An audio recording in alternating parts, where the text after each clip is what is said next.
What is good? Happy to be here. Happy you're here. Let's go. Irrelevant news. And in today's news, fresh out of a time machine, Nirvana's getting sued. Hey kid, never mind, baby. Sues Nirvana for a CP. The sign of the times, folks, when a baby is literally suing a band that ended 30 years ago. Eldon, now 30, has listed the survivors of band members, the executors of lead singer Kurt Cobain's estate, and various record labels as defendants. He is seeking $150,000 in damages from each of the defendants, plus legal costs, and alleges the defendants knowingly produced, possessed, and advertised commercial CP. This has to be the weirdest bit of news that I've heard in a long time, even though he may have somewhat of a valid claim, since according to him, his parents never signed a release form to have his image appear on the front of the cover. However, just a few years ago, he was saying this about being the baby on the front cover of a Nirvana album. It's opened doors for me. I got to work for Shepard Fairey for a while. That was a really fun experience. That really tuned me into this whole art thing. It's definitely weird, you know. It feels funny at times, but it definitely could have been anybody, you know.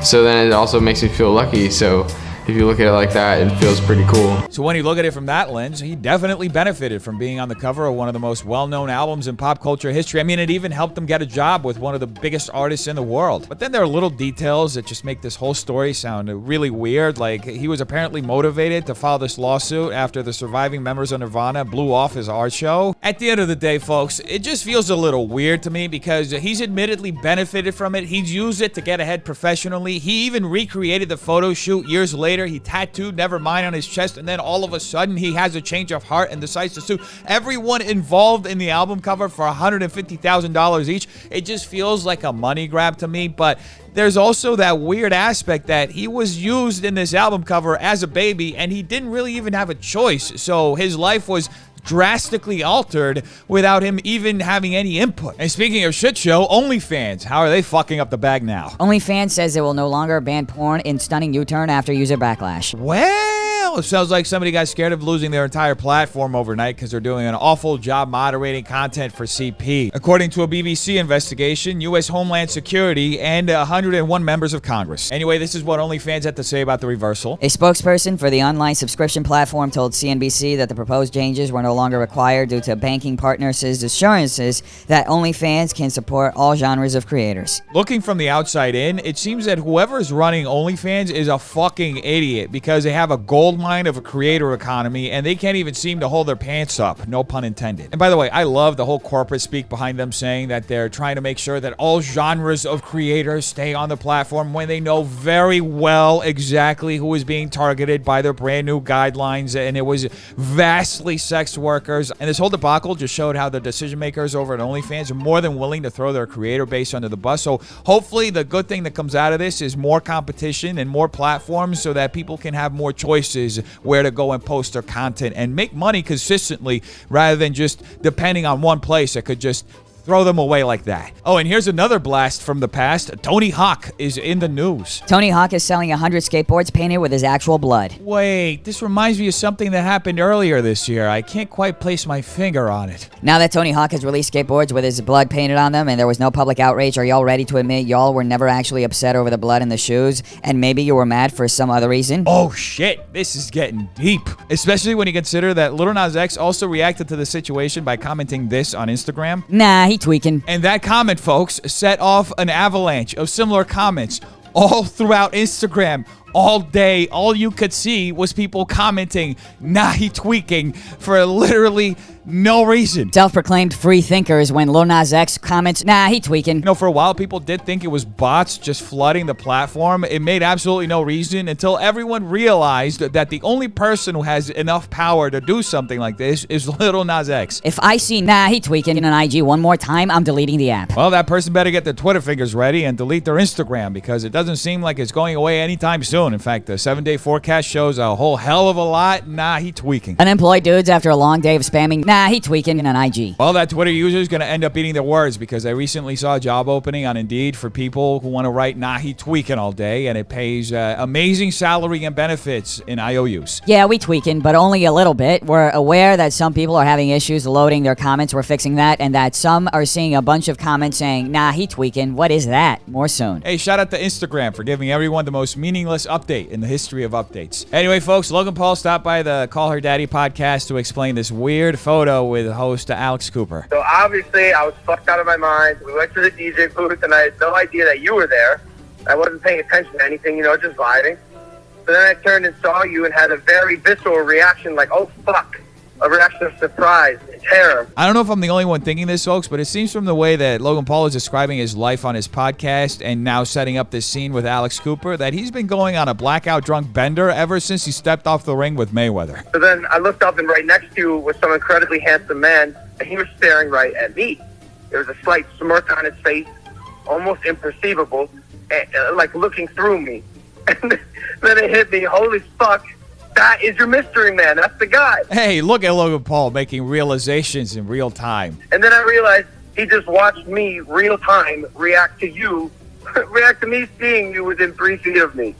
Yeah, I fucked up. Why was he smiling at me? Because you were acting like a fucking weirdo. Are we really pretending like Logan Paul isn't Logan Paul anymore just because he fought 8 rounds with Mayweather? Jeez. And in other Logan Paul news, he and Mike Malak recently chimed in on the OnlyFans ban of sex workers, and they appeared to blame one person specifically for it. I heard one name getting thrown around over and over again. It was Bella Thorne. I was just gonna say that. And listen, this is not me saying it, but we all remember when Bella Thorne launched her OnlyFans, and it was, there was a lot of promise involved that, from what I understand, didn't deliver. Folks, it's wonderful to see that even though Mike Malak said that he's not blaming Bella, he is still drawing a parallel to it. I mean, why go full mask off when you can just pretend to do it? And it was a different experience that was offered than what was actually delivered and executed upon, and that resulted in a very large number of chargebacks. Correct. Which is the key problem when it comes to processing. It'd be wonderful to see Mike and Logan have somebody help them do research for their podcast, because they at least tried to do that in the past, but as of late they just seem to absolutely have stopped giving all the fucks in the world. Anyway, folks, the Family's podcast is coming to an end. Welcome everybody with a heavy heart, but with appreciation for the journey. The last episode of Families. This came as a shock because, honestly, this is a great podcast, and I can't think off the top of the head of one other podcast that has a similar dynamic to this one. I think that we should end while the show is good. There's a big part of me that's like, we could keep this going forever because it's so fun and nice, but I think we have to end while the show is good. Like Seinfeld. Exactly like Seinfeld. I mean, he's not wrong. If you got to stop, might as well do it while you're on top. As the saying goes, leave them wanting more. I think a lot of people, including myself, are going to miss that podcast because it was a nice mix between, family-style content with some outrageous things. So it was such an interesting mix that you rarely see happen. And speaking of outrageous, Tana Mongeau shared on her podcast that she doesn't shower. For the video listeners, if you have armpit fetish. Me? I'm sweating balls. I'm literally sweating tequila. I mean, I can't. Recently, I started calling Tana this new phrase. We call her Big Stinky. We call it Big Stinky. It's so mean. Because she doesn't shower that often. Oh, would you look at that? Tana is following on the footsteps of all the Hollywood celebrities who don't shower. It's great to see that this trend is just taking over this town. Which, by the way, it was 90 degrees yesterday, so perfect weather to skip showers. I knew this Starbucks smelled extra fresh for a reason. No, in like a cute, Emma Chamberlain way. It's like she literally hasn't showered in weeks kind of way. No, but exactly. I shower just not as frequently as the average person. Can I tell you guys this fun? The average person usually showers once a day. Some people even shower multiple times a day. So for Tana to say that she showers just a little bit less than the average person when, according to her friends, she showers every few weeks is the grossest estimation I've ever seen in my entire life, and pun intended. She comes in my bathroom and she starts doing she was showering outside the shower. She got soap and she was she was so distraught by the idea of taking an actual shower that I have a fear of getting in. As somebody who fears smelling bad, I can definitely relate in the having fears part. I know it's not a personality trait. I'm just depressive and lazy, okay? I'm sorry. Watch this. Chris literally has to beg me to shower. The memories you make as a couple. Anyway, folks, Twitch streamer CallMeCarson returned to the internet after his friends made some very serious allegations about his behavior with a couple of minors, and his return video was a little unexpected. Hey guys, it's been a while.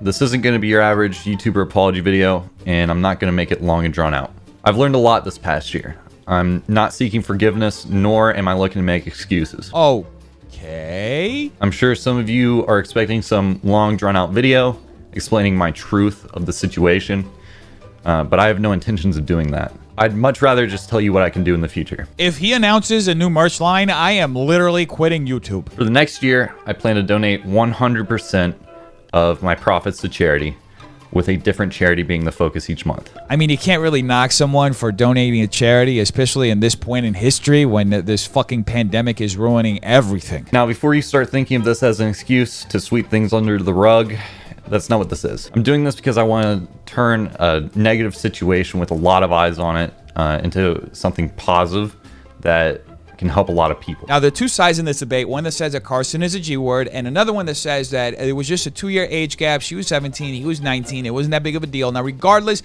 of where you fall in this debate, one thing was evident to everyone, that Carson was going to return to the internet eventually. The question was how, and it seems that he's committing to donating his profits to charity over the course of a year, which at a time where we are all in the middle of a global pandemic still, it will help a lot of people. And now, palate cleanser.